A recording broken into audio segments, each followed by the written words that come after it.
How the fuck did I forget to review this one? Hey guys, how's it going? It's TUSDarryl here with a surprisingly late review for the game released way back when. The one that came out of left field. Hi-Fi Rush. So here's the deal. I'm very familiar with Tango Gameworks. I played The Evil Within 1 and 2 and loved those games to bits, especially the second one. I played Ghostwire Tokyo, which I have a review up for on DuoQ, the DuoQ channel, which is currently in hiatus, but that's fine for now. And I really enjoyed that one too. So what's next for the Evil Within team? Another horror game? Another Evil Within game, especially after that cliffhanger? Nope! You get a rhythm game!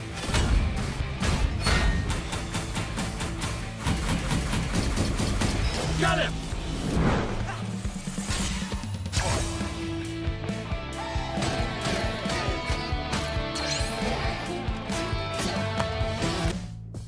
If I'm getting this right... First, music player in my chest. Pretty sure that's not supposed to be there. Second, it's powering up my new robot arm. Third, it's making everything sync up with the beat. And...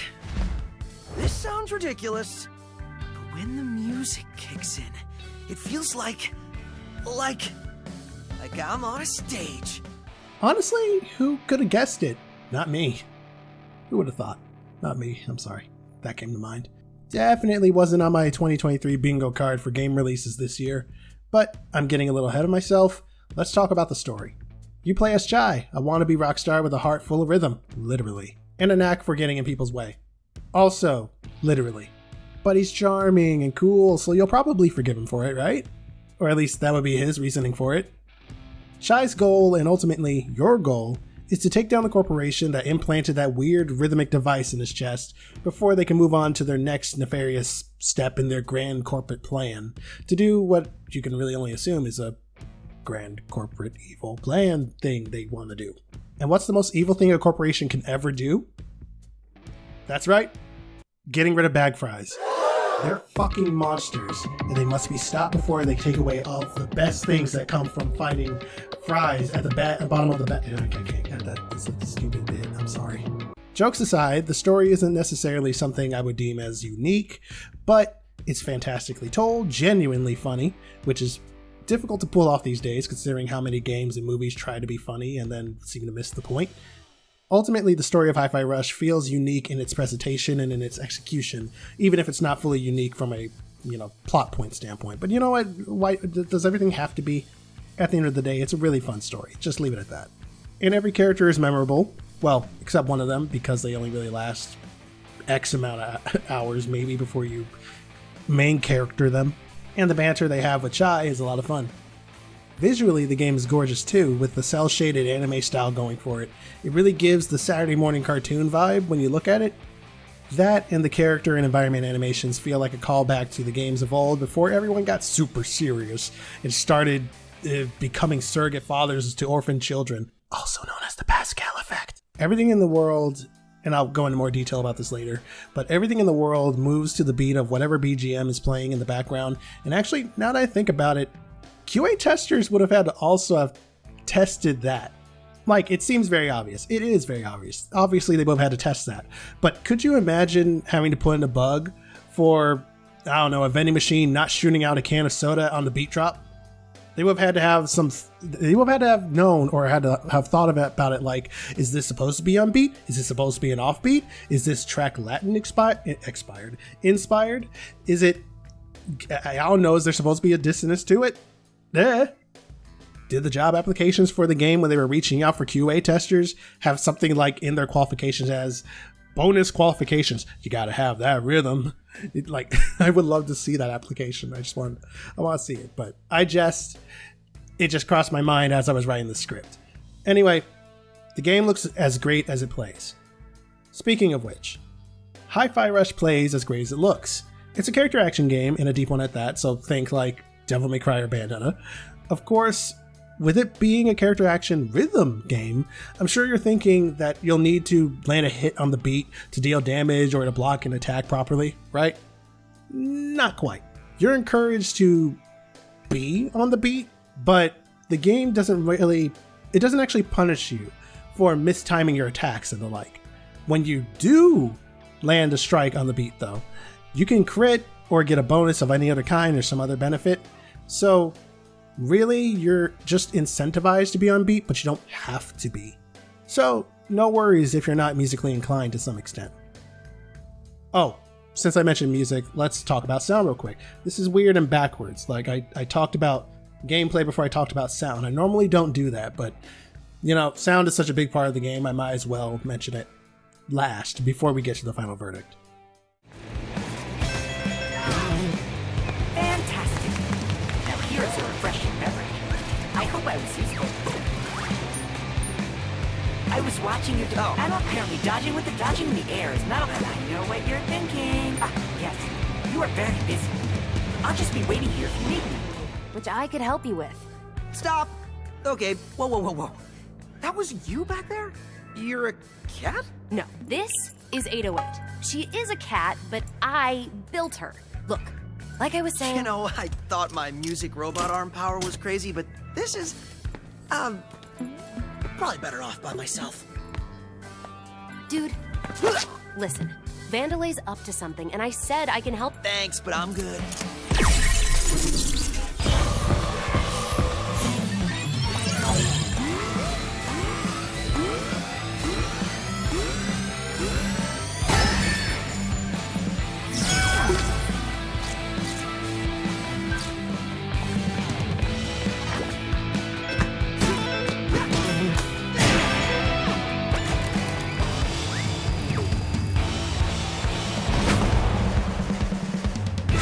Bring it on. Wherever I am. You're in production, and the only direct exit is through quality assurance. You see it? So many buildings. It's hard to tell. It's the one that literally says QA Center on it. Oh, yeah. That one. But with that way out, they're probably expecting you, so... You had me at way out. Let's go.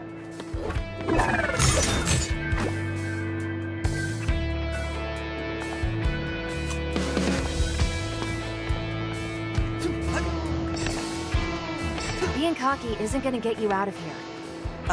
The best solution is the most obvious. That's wrong and terrible advice. You're wanted. We need to outsmart them. Well, then I'll fight my way out. Are you an idiot? That's literally the opposite of outsmarting them.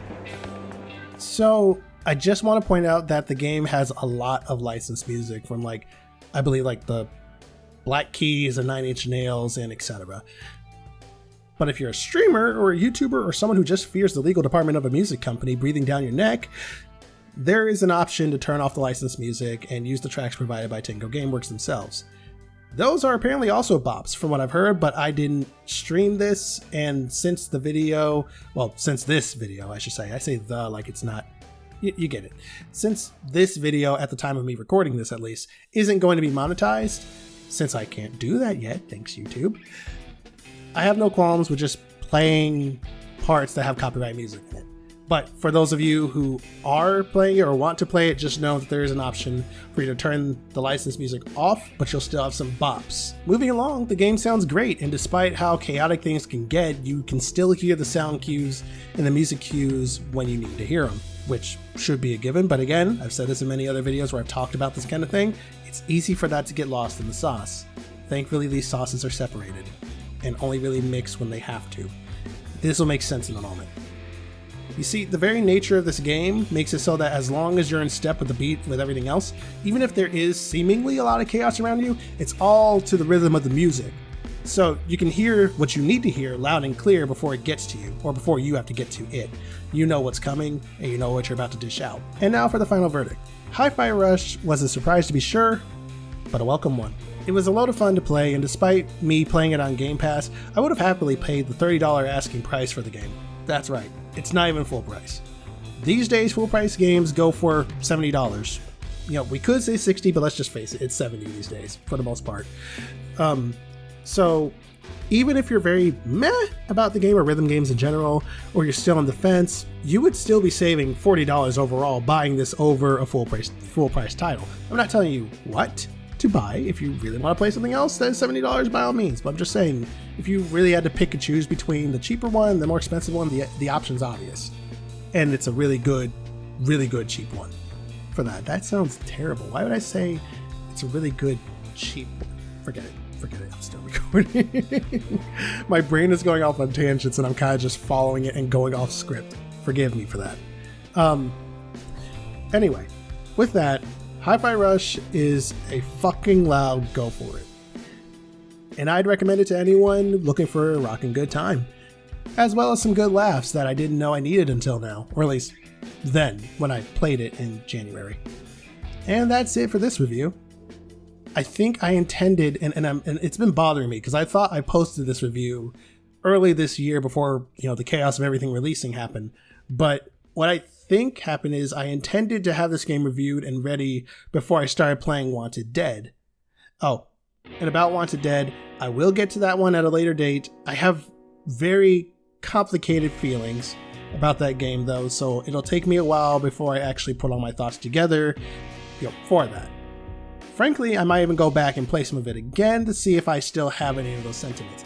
Long story short, if you really want the Cliff Notes version, without me going into super long detail about it, I like what the game is trying to do. I like what Wanted Dead is trying to do, or what it tried to do, and I think it did nail it in some places, but I just couldn't feel it in the end.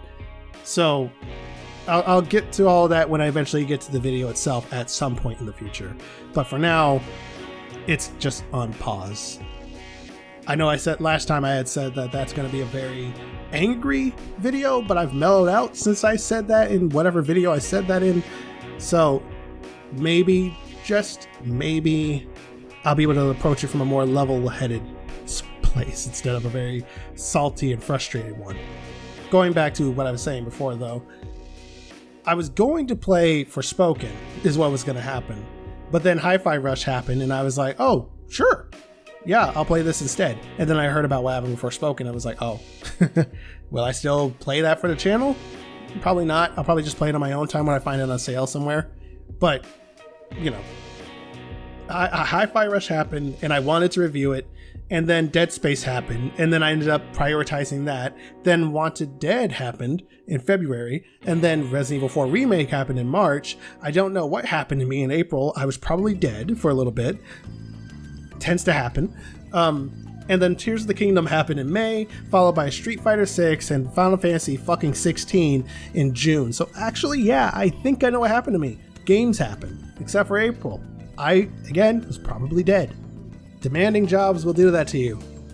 But now that I've had time to focus on smaller stuff now, I think I'll go back and wrap up and review some of the stuff I haven't gotten back to, like Signalis, Street Fighter 6, which I am actually intending to review.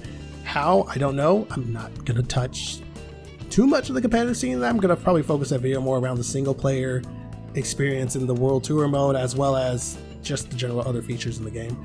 I don't know, I've never really done it with a game that's very PvP focused. But anyway, I'm not sure what else I want to review off the top of my head right now. I don't intend to review Baldur's Gate 3, Starfield, or Armored Core 6 unless you really want to hear my opinion on those. But I will be reviewing Alan Wake 2, Return Nights, and maybe Spider-Man 2.